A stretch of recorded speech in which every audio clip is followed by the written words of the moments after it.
El universo tiene un plan diferente para policías deshonestos. Desde Paul Raso hasta Theodore Dyer. He aquí 8 policías corruptos que murieron en la cárcel. Número 8. Paul Raso. La vida de Paul Raso comenzó como un notable agente de policía que recibió elogios por su valentía. Su vida, sin embargo, dio un giro terrible y oscuro, dando lugar a graves denuncias que horrorizaron tanto a su comunidad como a las autoridades policiales. Raso fue condecorado con la renombrada Medalla al Valor en julio de 2016 por su valiente rescate fuera de servicio de un individuo atrapado en el interior de un automóvil en llamas en Glendora. Mientras las llamas envolvían el vehículo, Raso se asomó valientemente al interior, logrando poner a salvo al pasajero varón a través de la ventanilla del coche. Desgraciadamente, el conductor no sobrevivió a la gravedad del accidente, pero la noble acción de Razos fue merecidamente reconocida. A pesar de esta primera demostración de valentía y vocación de servicio, la vida de Razos dio un giro inesperado y aterrador. Hasta entonces, era un respetado agente del Departamento de Policía de Los Ángeles, pero se vio envuelto en un escenario muy problemático relacionado con ataques a niños. Las horripilantes acusaciones se centran en el presunto ataque de Raso a 4 niños, de 11, 12 y 13 años, en su propia casa mientras trabajaba como agente de policía. Los detectives de la sección de víctimas especiales del Departamento del Sheriff del Condado de Los Ángeles actuaron con rapidez. Detuvieron a Raso e iniciaron una investigación sobre las atroces acusaciones vertidas contra él. A medida que avanzaban los procesos judiciales, Raso se encontró detenido, con una fianza fijada en la asombrosa cantidad de $2,5 millones. En una declaración sobre el caso, el fiscal del distrito George Gascoigne expresó su profunda preocupación por los cargos. Subrayó la gravedad del caso, especialmente dada la posición de Rasos como funcionario de las fuerzas del orden en el momento de las presuntas violaciones. Las acusaciones de ataques contra niños vulnerables en este caso son profundamente inquietantes, dijo Gascoigne, y es particularmente preocupante que el acusado fuera agente de la ley en ese momento. También reafirmó el compromiso del sistema judicial de apoyar y ayudar a las víctimas, subrayando que acciones tan horribles no serán aceptadas en la sociedad. Sin embargo, un día, de repente, Raisor falleció bajo custodia. Según el agente Michael Gómez, del departamento del sheriff, estaba recibiendo tratamiento por un problema médico preexistente. Sin embargo, el comunicado no especificaba la naturaleza de la terapia ni si Raso se estaba sometiendo a un procedimiento médico en el momento de su fallecimiento. Tras su prematuro fallecimiento, se le practicó una autopsia para determinar la causa exacta. Este giro inesperado de los acontecimientos complicó un escenario ya de por sí desconcertante y desafortunado. La historia de Paul Raso es un sorprendente recordatorio de las complejidades y paradojas que existen en la vida de las personas. Desde un acto de valentía que le valió una medalla al valor hasta las angustiosas reclamaciones que le llevaron a la cárcel, ha tenido una vida turbulenta. Si te están gustando estos datos curiosos, suscríbete en este momento para no perderte ningún video nuevo. Número 7. Gerard Schaeffer. En las sombrías profundidades de los bajos fondos de Florida, vivía un hombre cuyos malvados actos le valieron el título de verdugo. Gerard John Schaeffer, hijo, antiguo ayudante del sheriff convertido en criminal, conmocionó al país con sus atroces actos. Fue condenado por acabar con la vida de 2 mujeres en 1972. Sin embargo, el número real de crímenes de Schaeffer podría haber superado las 26 víctimas. Los crímenes de Schaeffer eran incomprensibles. No solo era agente de la ley en el momento de su detención, sino que además utilizaba una táctica terrorífica conocida como el método del verdugo. Sujetaba a las víctimas a los árboles con una soga de ahorcado al cuello antes de quitarles la vida. Este atroz distintivo ponía de relieve el carácter cruel de sus actos. Es posible que los traumáticos antecedentes de Schaeffer le hicieran presagiar la oscuridad que le devoraba. Criado en un hogar caótico con un padre alcohólico, estableció una tensa conexión con su familia. Los sueños de Schaeffer se oscurecieron a medida que se acercaba a la adolescencia. Desarrolló una extraña afinidad por infligirse dolor a sí mismo participando en asfixias autoeróticas. Sus fantasías se hicieron más intensas y frecuentes, dominando sus pensamientos y empujándole a participar en extraños derechos en zonas remotas. Durante uno de estos encuentros, conoció a Nancy Ellen Trotter y Paula Wells, dos jóvenes autoestopistas. Sheffer fingió ser un policía encubierto y llevó a las chicas a un lugar remoto donde las encadenó a los árboles, les ató lazos al cuello y las amenazó con quitarles la vida. Las niñas escaparon milagrosamente, lo que provocó la detención inicial de Sheffer. Sheffer, ansioso por dar explicaciones, alegó que solo intentaba advertir a la gente de los peligros de hacer autostop. Quedó en libertad bajo fianza a la espera de juicio. Susan Carroll Place y Georgia Marie Jessop eran dos inocentes amigas adolescentes que conocieron involuntariamente a Sheffer. Sheffer secuestró a las chicas mientras se hacía pasar por Jerry Shepherd, y sus madres solo lo conocieron brevemente, sin llegar a comprender el peligro que acechaba en el fondo. Los días se convirtieron en semanas, y la desaparición de las niñas se convirtió en un caso sin resolver. Sin embargo, el horror no terminó ahí. Hubo más víctimas. Gerard John Sheffer compareció ante un jurado en el condado de St. Lucie, Florida. El 17 de septiembre de 1973, el juicio comenzó con un testimonio conmovedor. Dos personas que descubrieron los cadáveres mutilados de Susan Carroll Place y Georgia Marie Jessop relataron información espeluznante sobre sus descubrimientos.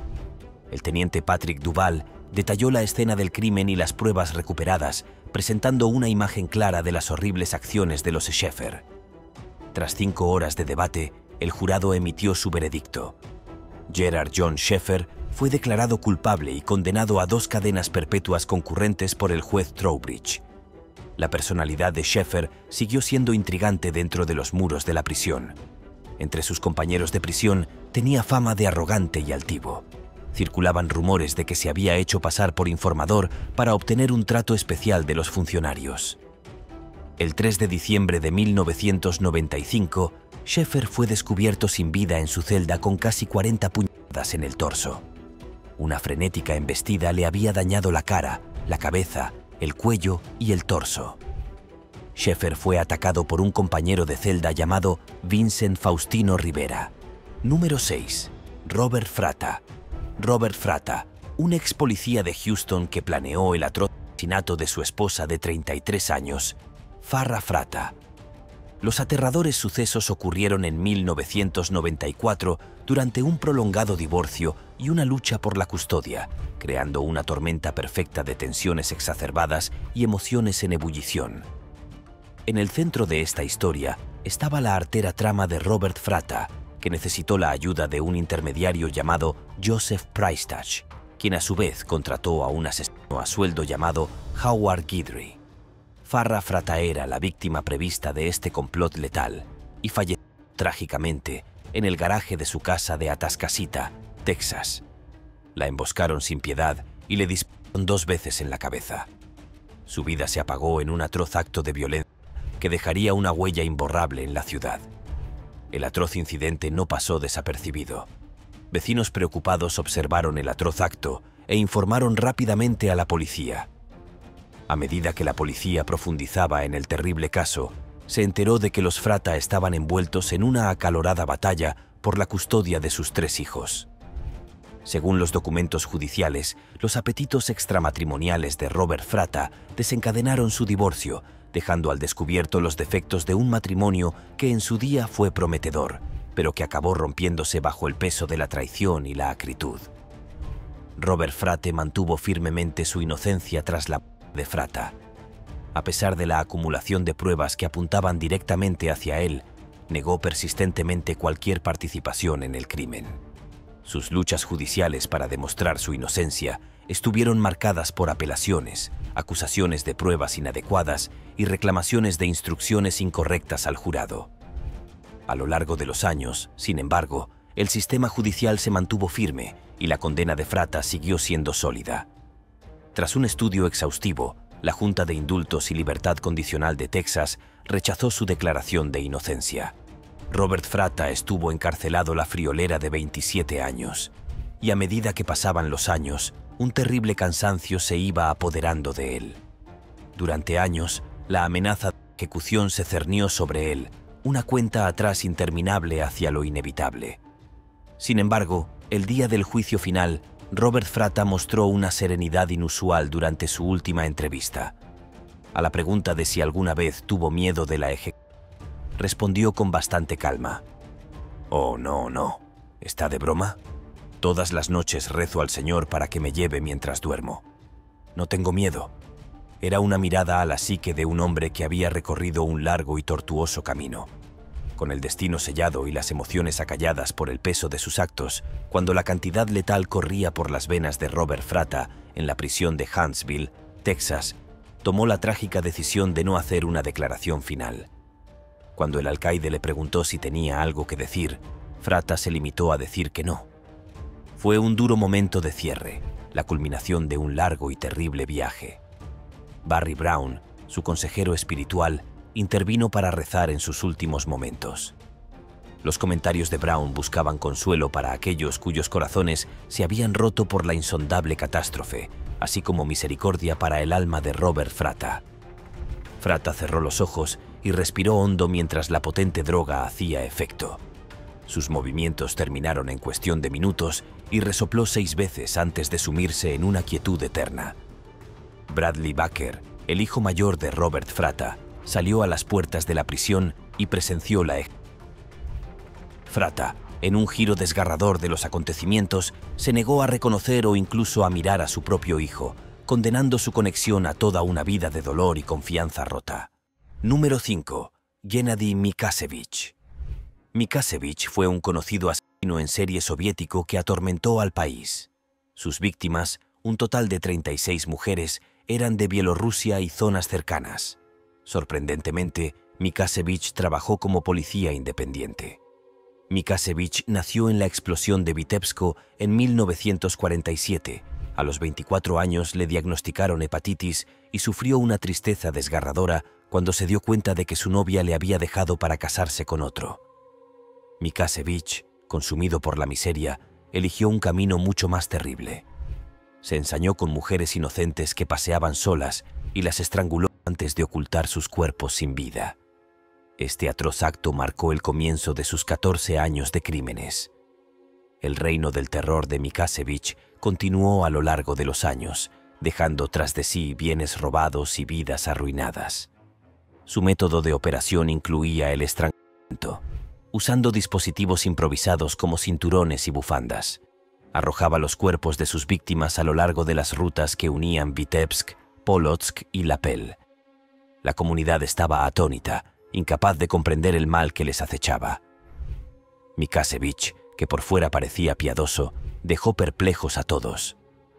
El miedo se apoderó de la región a medida que la lista de víctimas se hacía más larga y la inminente pregunta de quién podría ser la próxima víctima atormentaba sus mentes. Mikasevich siguió asesinando en la sombra mientras la nación esperaba que la justicia pusiera fin a este horrible capítulo. Mikasevich explicó su retorcido pensamiento en una espeluznante confesión, afirmando que la locura se apoderaba de él cuando contactaba con una mujer.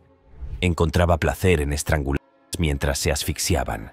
Tatiana K., estudiante adolescente, desapareció un horrible día de 1984. Su cadáver fue descubierto detrás de un terraplén de ferrocarril muchas semanas después. Las sospechas recayeron primero sobre Oleg Atimov, un adolescente automovilista de la zona que fue condenado a 15 años de cárcel a pesar de no poder dar cuenta del equipaje de la víctima. Sin embargo, el reino del terror de Mikasevich no se detuvo con sus víctimas. 14 personas fueron condenadas injustamente por los delitos que se le imputaban, con repercusiones impensables. En medio de la penumbra, Nikolai Ivanovich Ignatovich, un investigador con principios, surgió como una luz de esperanza. Se negó a aceptar las narrativas engañosas que habían plagado los casos anteriores y declaró audazmente que estos crímenes eran obra de una sola persona. Ignatovich se percató de los sorprendentes paralelismos entre las escenas y las técnicas de los crímenes. Ignatovich, sin dejarse intimidar por la desconfianza, arriesgó su vida para descubrir la verdad y detener al verdadero culpable. Su perseverancia dio sus frutos al producir una imagen inquietante del asesino que incluía datos críticos sobre el trabajo y el aspecto del criminal. Los esfuerzos de Mihasevich por eludir a los investigadores mediante una carta anónima acabaron con su detención. El fallecimiento de Mihasevich se produjo cuando fue descubierto visitando a unos parientes en una aldea cercana. Fue detenido en 1985 y en una inspección de su domicilio se encontraron objetos personales de la víctima. Los psiquiatras calificaron a Mihasevich de psicópata, pero declararon que estaba cuerdo. En un principio rechazó las afirmaciones, pero finalmente las admitió. Mihasevich fue condenado a la pena capital en 1987 y el pelotón de fusilamiento acabó con su vida. Si este video te está haciendo más curioso por el mundo, dale like o pulgar arriba. Continuemos. Número 4. Anthony John Sully. Anthony John Jack Sully, nacido en 1944 en San Francisco, California, tuvo una existencia complicada y problemática que finalmente le llevó a su infame papel en la historia criminal. La narrativa de Sully se caracteriza por un giro desde la aplicación de la ley a los horribles crímenes que llevó a cabo entre febrero y agosto de 1983, cuando se convirtió en un infame criminal en serie responsable de acabar con la vida de 6 personas en Burlingame, California. Sully creció en la tranquila comunidad de Millbrae, California. Terminó sus estudios graduándose en un instituto local y se casó con Elizabeth Ann en 1965. La vida de Sully dio un giro trágico tras su matrimonio, cuando empezó a interesarse por la policía. En pos de este nuevo entusiasmo, buscó un puesto en el departamento de policía de Millbrae, convirtiéndose finalmente en agente de policía al año siguiente. Sully tenía un expediente intachable y recibía comentarios favorables de sus compañeros durante su servicio. Sin embargo, su conducta empezó a cambiar drásticamente cuando su esposa, Elizabeth Ann, presentó una demanda de divorcio, alegando 4 años de agresiones físicas a manos de Sully. Este fue el comienzo de una época oscura en la vida de Sully, caracterizada por su proclividad a la violencia en sus relaciones personales. Sully volvió a casarse en 1974, esta vez con una mujer llamada Donna. Por desgracia, esta relación solo duró 15 meses cuando Donna solicitó el divorcio, alegando las constantes agresiones físicas de Sully como causa de su ruptura. Estas turbulentas relaciones presagiaban las dificultades subyacentes que acabarían apareciendo en los atroces actos de Sully. La espiral de criminalidad de Sully culminó en los impactantes sucesos en los que perpetró una serie de crímenes que devastaron la ciudad de Burlingame, California. Se deshizo de algunas de sus víctimas de una forma espeluznante, metiendo sus cuerpos sin vida en bidones metálicos y encajonándolos en hormigón. A continuación, los horribles barriles fueron abandonados en el parque Golden Gate, ocultando la espeluznante prueba de sus crímenes.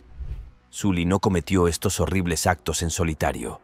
Al menos otras 3 personas colaboraron con él, pero optaron por no revelar sus malvadas actividades a la policía. Cuando la policía pudo relacionarle con el crimen, el alcance y la depravación de sus crímenes empezaron a revelarse.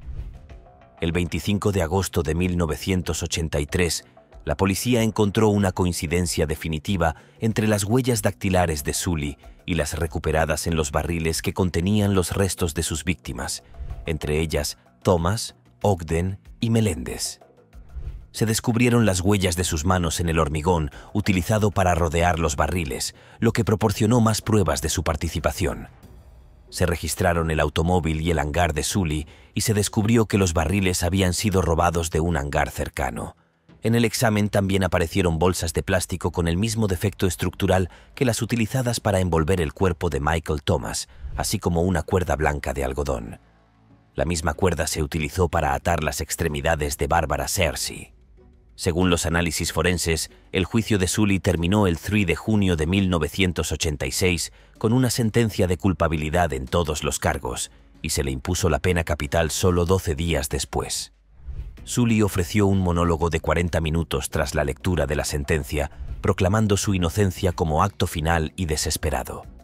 Sus alegatos, sin embargo, cayeron en saco roto y se vio obligado a afrontar las repercusiones de su conducta. Sully falleció, naturalmente, tras años en prisión y no a manos del verdugo.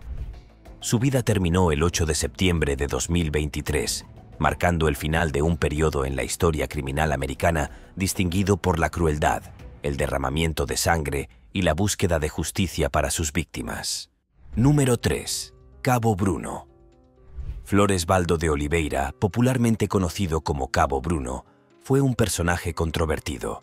Trabajó como policía militar antes de convertirse en un famoso autoproclamado impartidor de justicia. Cabo Bruno, que operaba sobre todo en la región de Jarabacoa, infundía pavor a los lugareños. Se le acusó de acabar con la vida de más de 50 personas, especialmente en los suburbios de Sao Paulo, dejando al vecindario sumido en un continuo terror y desesperación. La transición de Cabo Bruno de Flores Valdo de Oliveira a infame justiciero comenzó cuando era joven en Catanduva. Sus amigos le apodaban en broma Bruno por el nombre de un borracho local, e incluso su madre adoptó la etiqueta de Cabo Bruno. Tenía fama de tomarse la justicia por su mano y aterrorizar a los habitantes de Jarabacoa. Circularon rumores de que prefería atacar a los comerciantes locales, lo que él desmintió categóricamente. José Aparcito Benedito, el único superviviente de su alboroto homicida, fingió hábilmente estar sin vida tras recibir un disparo. Con su cobertura de la detención final de Cabo Bruno por Ornell, el periodista de investigación nacional, Caco Barcelos catapultó a Cabo Bruno al primer plano nacional. El gran número de tiroteos y cadáveres acribillados recuperados en la zona conmocionó a la comunidad. Cabo Bruno fue detenido el 22 de septiembre de 1983 en cumplimiento de una orden judicial. Al principio solo confesó un crimen, pero finalmente admitió haber acabado con más de 20 vidas. También afirmó que otros habían cometido más homicidios y le echaron la culpa a él, alegando que eso no suponía ninguna diferencia en el esquema general de las cosas. Según la Policía Militar de Sao Paulo, Cabo Bruno, junto con otros 12 agentes, entre los que había altos cargos, fueron los responsables de acabar con múltiples vidas en la zona sur de la ciudad. Sorprendentemente, algunos de estos homicidios se habrían basado enteramente en el aspecto de la víctima, ya que Cabo Bruno interpretaba hasta el más mínimo tatuaje como indicio de delito. A pesar de la protección de los altos mandos policiales, las pruebas y pistas se acumularon contra Cabo Bruno, que se ganó una condena de 113 años de cárcel tras 12 arduos juicios. Varios policías del cuerpo llegaron a testificar contra él. El confinamiento de Cabo Bruno en la prisión militar Romeo Gómez parecía indicar que pasaría el resto de su vida entre rejas. Sin embargo, consiguió fugarse varias veces, organizando audaces huidas que dejaron perplejas a las autoridades. Sus fugas y recapturas aumentaron el misterio que rodeaba su historia. Cabo Bruno fue finalmente liberado el 22 de agosto de 2012, tras pasar 27 años en la cárcel con gran parte de su condena conmutada. Su independencia, sin embargo, fue efímera. En un aterrador incidente, fue abordado por 2 individuos que abrieron fuego contra él, hiriéndole de gravedad. Cabo Bruno falleció a consecuencia de los disparos que se hicieron eco de la violencia que había dominado su vida. Número 2. Ferdy Sambo. La aterradora historia comienza el 7 de julio de 2022, el fatídico día anterior al horrendo crimen. Putri Chandrawati, la esposa de 49 años del policía Ferdy, le telefoneó. Molesta y enfurecida, el señor Nofriancia la había acosado durante unas recientes vacaciones en Magalang, Java Central. Putri continuó con esta preocupante acusación. Cuando regresaron a Yakarta al día siguiente, Ferdy llamó a otro subordinado, el joven policía Richard Eleazar. En un arrebato de rabia y venganza, le preguntó a Richard si tenía la fortaleza necesaria para eliminar al señor Nofriancia. En un diálogo premonitorio, Richard, tal vez motivado por el miedo o la lealtad, declaró estar preparado. Mr. Nofrianciat, según Ferdy, le había insultado y le había dicho que el oficial más joven debía morir. Durante el proceso judicial, el juez Wahou, que presidía el tribunal, desveló estas inquietantes revelaciones. La aterradora discusión se acaloró aún más cuando Ferdy declaró que si Richard acababa con la vida de Mr. Nofrilla, Ferdy podría protegerle de las repercusiones. En cambio, si Ferdy cometía el crimen personalmente, no podría proteger a nadie. Ferdi disfrazó hábilmente el crimen como un acto de defensa propia, presumiblemente para proteger a Putri. El plan se puso en marcha aquella fatídica noche dentro de los límites de la casa de Ferdi en el sur de Yakarta. Richard, empuñando una Glock 17, disparó 3 o 4 veces contra el desarmado señor Nofriancia, haciéndole caer al suelo. Ferdi efectuó entonces el disparo mortal, una bala en la nuca del señor Nofriancia. Mientras llevaba guantes, el general de 2 estrellas preparó hábilmente la situación para ocultar la malvada realidad. Disparó 5 balas contra una pared cercana al herido Mr. Nofriancia. A continuación, Ferdi devolvió la pistola del hombre asesinado a su mano inerte, manipulándola con pericia para disparar balas contra la pared opuesta. Sin embargo, la fachada perfectamente construida de Ferdi se vino abajo cuando se filtraron imágenes en las redes sociales. En ellas se veía a agentes de policía dando instrucciones a la familia del señor Nofriancia para que no abrieran el féretro cuando llegara a su residencia. Esta revelación desencadenó una oleada de investigaciones públicas que acabaron destapando los nefastos planes de Ferdi. El clímax de este malvado drama se produjo en un tribunal del sur de Yakarta, cuando Ferdi Sambo se enfrentó a las repercusiones de sus crímenes. La decisión del tribunal de distrito fue inequívoca. Ferdi fue juzgado legal y convincentemente culpable de organizar el asesinato en serie del brigadier Nofriancia Joshua Hutabarat, lo que le valió la pena capital. Esta decisión, más dura que la petición de cadena perpetua de la Fiscalía, transmitió un mensaje contundente sobre la rendición de cuentas. El presidente del tribunal, Wahyu Eman Santoso, explicó los hechos que contribuyeron a la severidad de la pena. El horrible acto de Ferdis, que incluyó la muerte de un subordinado que le había servido obedientemente durante 3 años, pesó mucho en la balanza. Además, el juez hizo hincapié en el tremendo dolor de la familia de la víctima y de la comunidad en general. Las actividades de Ferdis habían sembrado la inestabilidad y las turbulencias, arrojando una oscura sombra sobre la institución policial nacional y sobre todo el país. Los vítores que estallaron al conocerse la decisión en una sala repleta de medios de comunicación expresaban un anhelo común de justicia. Número 1. Theodore Dyer. Theodore Dyer, ex policía del aeropuerto del condado de Muskegon, cometió un horrible acto de agresión contra una joven adolescente en una pequeña comunidad de Muskegon, Michigan, convirtiendo el peor temor de una madre en una aterradora realidad. El acto sacudió la sensación de seguridad de la comunidad, ya que Dyer era un buen vecino. Mary, la madre de la víctima, relató los días anteriores a que ocurriera lo inimaginable, cuando Dyer era simplemente un vecino normal por el que no tenía motivos para preocuparse. Sin embargo, la vida de Mary dio un giro aterrador. Una noche trágica entró inesperadamente en el apartamento de Dyer, atraída por una intuición inexplicable, solo para encontrar a su hija siendo atacada en la habitación de Dyer. El instinto maternal y la fuerza de voluntad de Mary la llevaron a rescatar a su hija de las garras de su agresor y ponerla a salvo. El desgaste emocional de Mary fue inmenso, pero tuvo el valor de denunciar el delito y asegurarse de que Dyer afrontaba las repercusiones de su conducta. Dyer fue capturado, procesado y condenado a entre 25 y 50 años de prisión por su horrible acto. Parecía que se había hecho justicia, pero tras los muros del correccional de Saginaw, donde Dyer cumplía condena, le esperaba un giro imprevisto. Dyer falleció violentamente a manos de su compañero de celda, Stephen Sanderson. A los 10 meses de cumplir su condena, Sanderson estranguló a Dyer para quitarle la vida, cuando ya cumplía cadena perpetua sin posibilidad de excarcelación por un delito número 199. Mary se sentía conflictuada. En este caso, admitió sentir alivio. El alivio provenía de saber que las atrocidades de Dyer no volverían a ocurrirle a su hija. Stephen Sanderson, compañero de celda de Dyer y la persona que le quitó la vida, compareció ante el juez jefe del circuito del condado de Saginaw, Fred L. Borchardt, para recibir su castigo. Sanderson describió ante el tribunal su motivación para acabar con Dyer.